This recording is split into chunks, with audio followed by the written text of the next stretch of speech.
Hi எல்லாருக்கும் வணக்கம். இன்றைக்கி நம்ம அம்மாஸ் குக்கிங் ஸ்டைலில் ஆப்பமும் தேங்காய் பாலும் தான் செய்ய போகிறோம். வாங்க பார்க்கலாம்.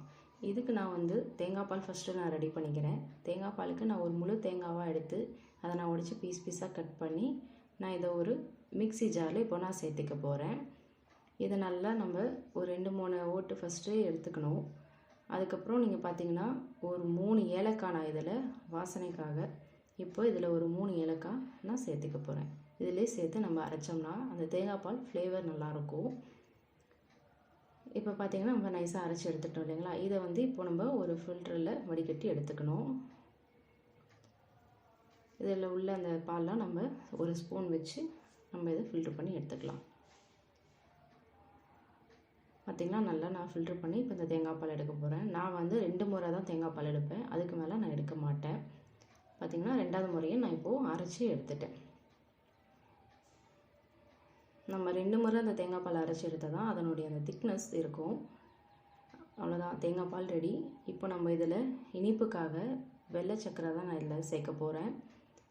நம்ம வீட்டில் மீடியம் அளவு தான் சர்க்கரை யூஸ் பண்ணுறது. உங்களுக்கு அதிகமாக இனிப்பு தேவைன்னா நீங்கள் கூட சேர்த்துக்கோங்க. இதை நம்ம இப்போ ஒரு ஸ்பூன் வச்சு நல்லா கலந்து விட்டுடலாம். இப்போ இதை நம்ம ஒரு 5 மினிட்ஸ் நல்லா கலந்து விட்டுட்டு எடுத்து வச்சிடலாம். சர்க்கரை நல்லா கரையணும். பாருங்கள், எடுத்து வச்சிடலாம். இப்போ நம்மளுடைய ஆப்பம் பேன் ஹீட் ஆகிடுச்சு. இப்போ நம்ம இதில் மாவு சேர்த்துக்கலாம். மாவு சேர்த்து இப்போ பாருங்கள், இந்த மாதிரி நம்ம ஆப்பம் மாதிரி ரவுண்ட் ஷேப்பில் நம்ம சுற்றி எடுத்துக்கணும். அப்போ தான் நமக்கு நடுவில் திக்னஸாக இருக்கும், சுற்றி வர நமக்கு கிறிஸ்பியாக வரும். இப்போ அடுப்பு நமக்கு மீடியம் ஃப்ளேமில் வச்சுட்டு ஒரு 5 மினிட்ஸ் விட்டுருங்க. இப்போ பாருங்கள், வெந்திருக்கு, ஒட்டாமல் வருது பார்த்திங்களா. இப்போ இந்த டைம் நம்ம எடுத்துடலாம். இன்னொரு ஆப்பம் நான் உங்களுக்கு செஞ்சு காட்டுறேன். இதே போல் இதே மாதிரி அடுப்பு மீடியம் ஃப்ளேம்லேயே வச்சு பண்ணுங்கள். இந்த மாதிரி ஒரு கரண்டி மாவு ஊற்றி இந்த மாதிரி நம்ம ஆப்பத்தை ரவுண்டாக சுற்றி எடுத்துக்கணும்.